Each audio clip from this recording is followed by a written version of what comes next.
And Brock Purdy did what Brock Purdy does, which is manage the game beautifully. That's right. Fred Warner spoke after the game to the media. Here's what he had to say about Brock Purdy. Heck of a game manager. Wow. Managed the heck out of that game, boy. He the reason we're going to have a chance to win us a ring. I love him. Here's Bosa talking about Purdy after the game. I don't pay attention to the media much, but whoever's talking shit about Brock Purdy, what do you have now? Oh, okay. Well, listen. And what message do you feel like Brock Purdy sent with this type of game? He's the best game manager in the league. Josina Anderson, obviously, with the interview. And then here's Juszczyk tweeting this morning about it. Amazing how Brock Purdy managed to find me. So they're taking this game manager thing and turning it into a full conversation. Yeah. Okay, if he's a game manager, then he's the greatest of all time. Alex Smith on NFL Sunday Countdown yesterday said, as the head of the NFL game manager committee, he said he's not one of us. Basically talking about Brock Purdy being a game changer as opposed to a game manager. But all the Niners obviously getting Purdy's back is something that's awesome to watch. On the other side, there's a guy pulling the trigger nobody seems to believe in, including, go ahead, Ty. Yeah, Dan, I don't know if you've done it already, and if you haven't, this would be a great opportunity if you'd like if you'd like to walk back your comments about Brock Purdy basically saying like, hey, listen, anyone, including Mac Jones and those type of guys, could do what he's doing right now in Shanahan's system. So do you want to walk back those comments? And that's also, what you said on this show. You remember. You said that's a lie. You said I never said that anyone could do that. Comfy, please. You said that. We got the best content splunker on Bring earth. it.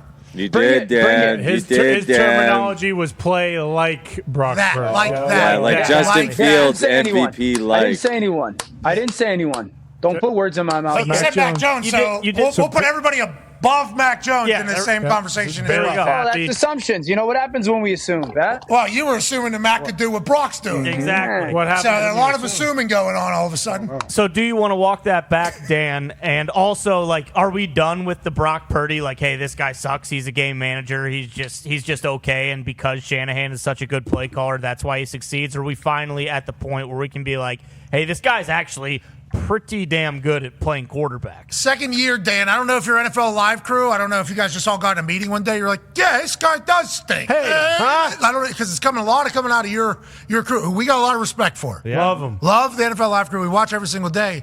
But you guys have really, you with the Mac Jones, Ryan Clark with the, I'm sick of having to act like this guy's good. What? What the hell? Act like he's good. What are we even talking about? He's in his second year. For the 98th time, I made that comment about more in support of Mac Jones and what I think about him rather than any slight of Brock Purdy. I've said nothing but like really, really overwhelmingly positive things about Brock Purdy. Okay. Happy to hear that. We're happy to hear that. Yeah. Dan, Thank you, Dan. 98th time, head home. I think the really impressive thing about that game, San Francisco-wise, in relation to Brock was, I said, when you watch some of the plays, the third down throws and then the use of his legs, it reminded me a lot of Joe Burrow during the Bengals Super Bowl run. I say it because of this. One, the tough, courage, like you got to have some balls to make the throws that he made on third down yesterday. Because like these weren't, oh my gosh, Kyle schemed him up and he just delivered something on time. Like he throws an out route to Ayuk that is sick. The ball he throws to Jennings, I honestly believe he feels Campbell coming from his right as he throws it back across. Because if you look, like the vision almost says throw a straight ball, but Campbell's coming off of his right, and I think he just feels him and just floats it up over the top. Unbelievable throw. Great kick. And then some of the legs plays, like, yeah, watch Campbell come from his right? Like that moment. Like if he throws it on a line there, which I think more often than not, like your body tells you to do it, Campbell's going to step right in front of him and pick it up, but like he just floats it up over him, like he kind of feels him and senses him. Mac could do that. That's sick. Mac Jones. Mac Jones has I think those that. instincts and reactions, and then like some of his runs, when you watch him like on some of the runs on third down or second down, there's no hesitation. Like he feels some type of pressure or whatnot, or he feels it close off and never underestimates your ability to not throw the football and just the reaction of it, the instinctual reaction of it. But it's all like really fundamentally sound. Like, there's 2 hands on the football. Like, look, he goes to pull the trigger, 2 hands on a football, and it's just go. Like, there's no, okay, I'm going to see if number 2 or number 3. Like, look how fundamentally sound that is, getting through, tuck the ball. That reminds me of Joe a lot in there. The 3rd and 4 for the 21-yarder. Like, this run. Watch this.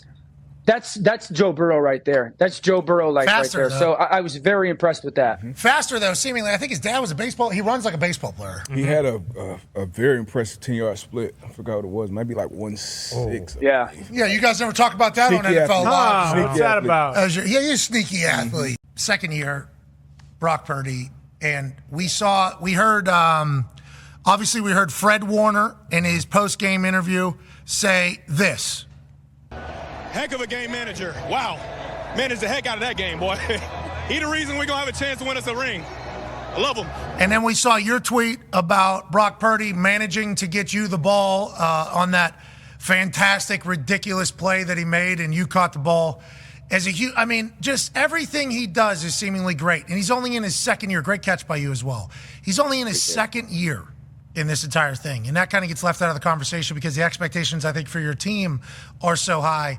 What do you see behind the scenes, though, that maybe people that don't understand the Brock Purdy stuff don't really get? Like, because on the field, from what I'm watching, I see energy. I see him getting mad at people, teammates, like holding people accountable. I see him getting excited. I see him making the right decision. I see him putting the ball in a keyhole. Yesterday, I saw him scrambling and running all over the place. Like, everything on the field seems to be like, hey, this is a guy. Behind the scenes, we don't get to see much or hear much of him. What is he like? We know he dresses like somebody who's either Evan Fox or somebody that goes to Harvard on his way into the office to sell some accounting job. But what is he like, and what do people kind of miss, you think, in the whole judgment of him? Well, first off, I appreciate you going to bat for him last week.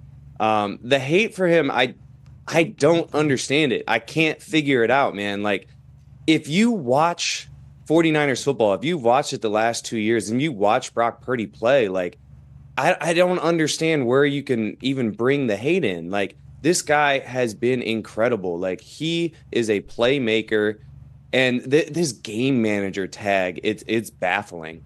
You guys are running with it, though, huh? In the locker room, everybody's like, you guys are running with it, obviously, because I think Bosa even said he's the greatest game manager of all time. It seems like you all are kind of mocking it right now. Yeah, I mean, you got to have fun with it. We always say, ignore the noise, but, we're all humans. It's 2024. Like, we hear at least some of this stuff. We're not keyed into every single word, but, you're going to hear some of it. But behind the scenes, I mean, Brock, he is the most humble, hardworking guy I've been around.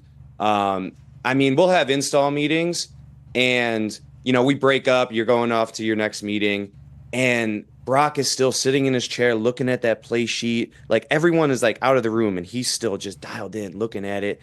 And it's every single day like that. Like, he is so locked in and so serious. Like, he takes this job so serious. Like, anytime he speaks to the team, it's always about how he doesn't want to let us down. He doesn't want to let down the guys that have been doing this for so long. And he just has a maturity about him and an understanding of, the magnitude of this and how important it is and how tough it is to get these opportunities. So I appreciate that from him so much.